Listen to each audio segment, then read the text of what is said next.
Donc là, j'ai mis les 5 couvertures que j'avais réalisées, je les ai mises côte à côte. Et donc, je vais pouvoir facilement comparer. Je leur ai mis un contour noir pour voir, parce qu'il y avait du blanc et on ne voyait pas le bord de la page. Et donc, ça va me permettre de comparer et de décider, tiens, quelle est la bonne couverture que je vais continuer à développer. Et je peux aussi mixer, il n'est pas interdit. Hein. Par exemple, si je me dis, ah, le titre écrit avec cette couleur-là, c'est génial. Par contre, les galets, c'est pourri. Et si je me dis, tiens, le bandeau ici vert, c'est génial, mais pas le titre. Ben oui, je vais pouvoir faire du copier-coller d'un élément, d'une couverture à l'autre.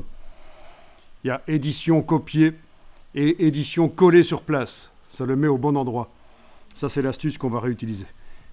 Et puis, je compare aussi ces deux-ci. Quelle est celle que je vais continuer? C'est peut-être celle-là avec le bandeau bleu. Finalement, c'est pas plus mal. Entre celle avec l'oiseau ici et celle-là, finalement, laquelle je prends. Ok, donc ça, il faut décider. Donc, on va voir comment vous allez pouvoir comparer. Donc, je ferme le document ici sans l'enregistrer parce que nous allons maintenant faire ça, la comparaison de vos couvertures. Donc, vous avez bien vos couvertures qui sont accessibles là dans le dossier d'aujourd'hui avec les différentes lettres éventuellement qu'on a utilisées. Vous en avez peut-être que 3, c'est pas grave. Moi, j'en ai 5, mais c'est la même chose, vous allez pouvoir comparer. Donc, dans InDesign, on va faire un nouveau document. Fermez déjà tous les documents qui sont ouverts. Et vous faites un nouveau document, menu fichier, nouveau document. Ah oui, vous avez peut-être un grand panneau qui apparaît dans InDesign? Est-ce que vous avez, quand vous n'avez aucun document ouvert, est-ce que vous avez un grand panneau qui apparaît dans InDesign au centre? Non? Oui, peut-être? Voilà, c'est ça, c'est le panneau d'accueil. Moi, je vous conseille de le désactiver parce que c'est ennuyeux.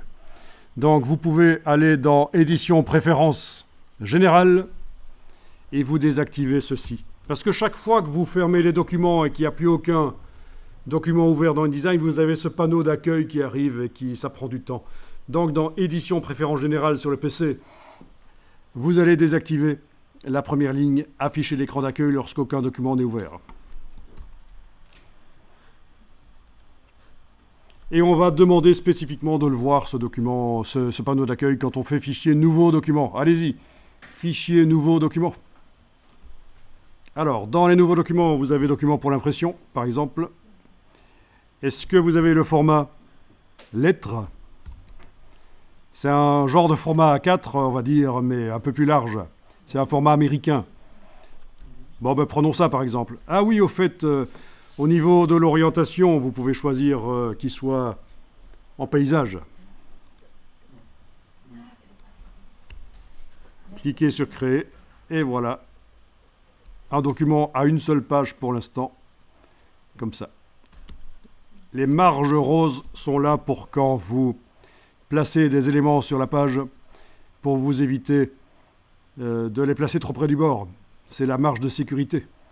Mais ici, on ne s'en occupe pas trop. Dans l'autre image, dans les couvertures, oui, ce serait intéressant de ne pas mettre du texte trop près du bord de la page et les marges peuvent vous aider. Alors, vous allez faire fichier importer et vous allez activer tous les documents. Il faut être en affichage par liste.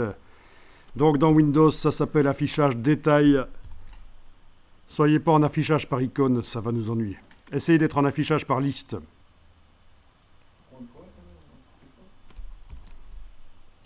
Et ça vous permet d'activer facilement, clic, majuscule, clic, toutes les versions de votre couverture. Donc vous avez fait fichier importer sur votre document. Vous êtes en affichage par liste. Peut-être que vous avez le choix ici au-dessus de classer par nom. Affichage liste détail dans Windows, ça peut s'appeler, vous le trouvez dans la boîte d'importation.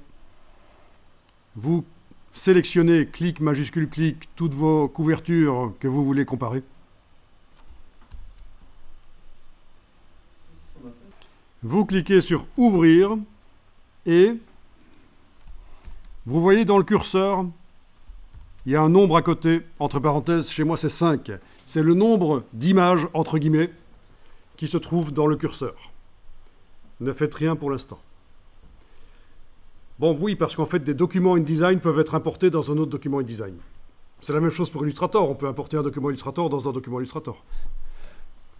Alors voilà, regardez la technique. Moi, ça me met un truc, il y a un texte. J'enfonce le bouton de la souris. Je garde enfoncé. Je bouge. Avec les flèches qui sont sur le clavier. La flèche qui va vers la droite, je clique.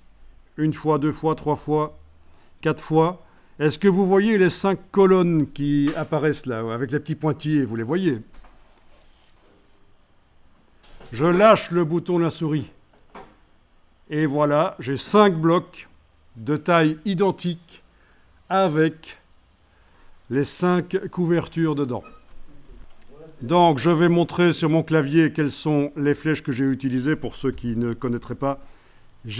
Pendant que j'avais le bouton de la souris enfoncé et que j'étais en train de tracer la dimension du grand bloc, j'ai appuyé 4 fois là-dessus pour déterminer le nombre de colonnes. Si j'avais appuyé trop, évidemment, j'aurais utilisé celle-là pour diminuer le nombre de colonnes.